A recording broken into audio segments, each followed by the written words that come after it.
ছাত্রদের কোটা সংস্কার আন্দোলনে দুর্বৃত্তরা ঢুকে সহিংসতা চালায়।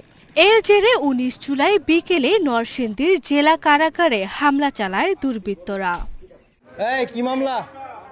এ সময় জঙ্গি একাধিক হত্যা মামলার আসামি, মৃত্যুদণ্ডপ্রাপ্ত আসামি, সিরিয়াল কিলার সহ ৮২৬ জন আসামি পালিয়ে যায়। এখানে যা আছে সব গেট ভেঙে তালা ভেঙে সব আসামি বাইরে হয়ে গেছে।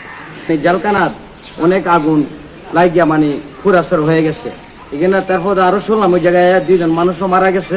নরসিংদী জেলা কারাগার থেকে বন্দী পলায়ন, অস্ত্র ও গোলা বারুদ লুটের ঘটনায় দায়িত্বে অবহেলার অভিযোগে জেল সুপার আবুল কালাম আজাদ ও জেলার মোহাম্মদ কামরুজ্জামানকে সাময়িক বরখাস্ত করা হয়েছে। লুটপাট করে মানুষ বাইক করে নিয়ে গেল। ১,১২০০ লোক ছিল, দেখলাম সব লুটপাট করে বাইরে চুরে আগুন দিয়ে পুরো সালি বানাই দিয়েছে সব।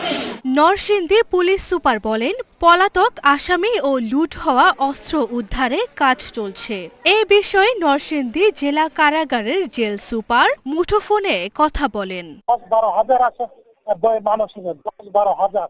আচ্ছা, জি জি। তারপর আমরা কিছু করতে পারি নাই। যদি আমাদের সাথে বাদাবাদি করি আমাদেরকে সবাই মাইরে ভাবতে পারছে।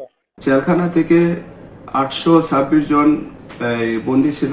সেই বন্দীগুলিকে তারা নিয়ে আসে এবং সেখানে বিপুল সংখ্যক অস্ত্র গোলাবারুদ থাকে, যার মধ্যে ৮৫টি অত্যাধুনিক আধুনিক অস্ত্র, এবং এই গুলিগুলো নিয়ে এসে আমাদের এই এলাকায় তারা আক্রমণ করে। আমরা বিশেষ অভিযান পরিচালনা করে আমরা বাকিগুলো উদ্ধারের চেষ্টা চালিয়ে যাচ্ছি।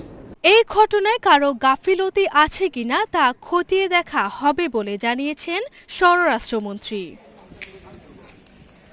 আরভি ইসলাম হিমু, এশিয়ান টেলিভিশন।